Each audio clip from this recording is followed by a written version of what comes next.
حضور نے فرمایا اللہ اس شخص کے چہرے کو تر و تازہ رکھے جس نے میرے سے کوئی حدیث سنی، پھر جیسے سنی اس کو ویسے آگے پہنچا دیا۔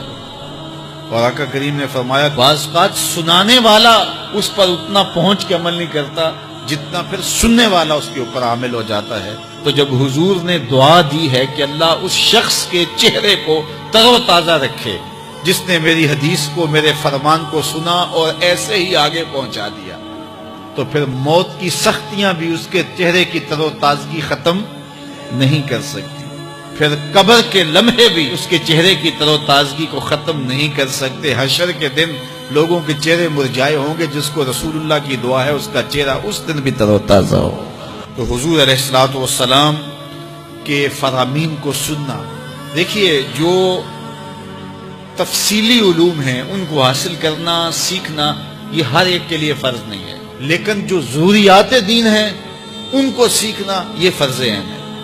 یہ ہر ایک کے اوپر فرض ہے۔ اگر کوئی نہیں سیکھتا تو وہ گناہگار ہے، اور اس میں نماز کے مسائل ہیں، روزے کے مسائل ہیں، حج کے مسائل ہیں، زکوٰۃ کے مسائل ہیں، اگر کاروبار کرتا ہے تو بیع و شراء کے مسائل ہیں، اور کفر اسلام کی ضروری باتیں ہیں کہ کفر کیا ہے، اسلام کیا ہے۔ تو یہ ساری ضروری چیزیں جو ہیں ایمانیات سے تعلق رکھتی ہیں، ان کا سیکھنا جو ہے ضروری علوم کا، یہ ہر ایک کے اوپر فرض ہے۔ تو اس لیے آپ لوگ اپنا وقت کچھ نکال کر کے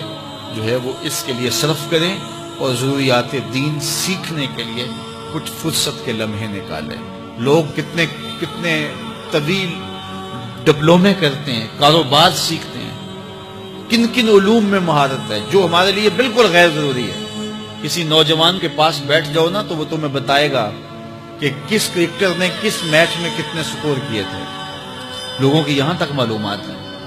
اور وہ 15 سال پرانا میچ ہے، اس کے اندر کس نے کتنے آؤٹ کیے تھے، کتنے وکٹیں لی تھیں، کتنے جو ہے وہ اس نے سکور کیے تھے، اور اس کی پوری زندگی کے سکور کتنے ہیں، کیسی کیلکولیشن ہے، اور کس قدر لوگوں کا پکا حساب ہے۔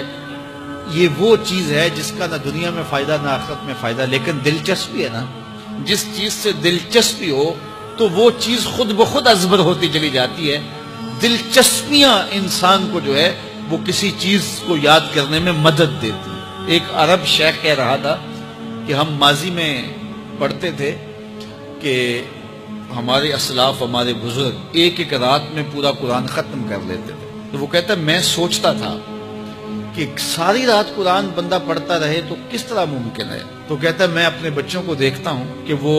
جو ہے وہ موبائل کے ساتھ لگے رہتے ہیں، اور فجر کی اذان ہو جاتی ہے تو وہ تب چونکتے اچھا رات گزر گئی۔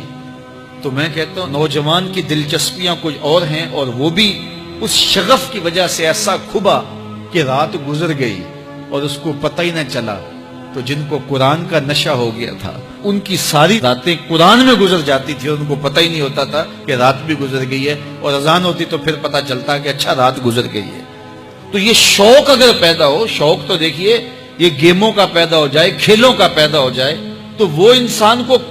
کیا کچھ سکھا دیتا ہے، اور جس کے سینے میں کتاب اللہ کا شوق پیدا ہو جائے تو پھر کیوں نہ اس کے سینے کے اندر جو ہے وہ طلب کتاب اللہ کی تلاوت کی پیدا ہوگی۔ تو اپنے سینوں میں علم حاصل کرنے کا شوق پیدا کرو، علم سیکھو، اپنی نسلوں کو سکھاؤ، اپنی اولادوں کو دین سکھاؤ،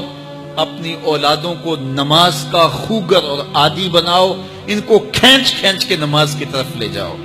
یہ عادی بن جائے نماز کے، تاکہ بعد از انتقال دعاؤں کے سلسلے جاری رہیں۔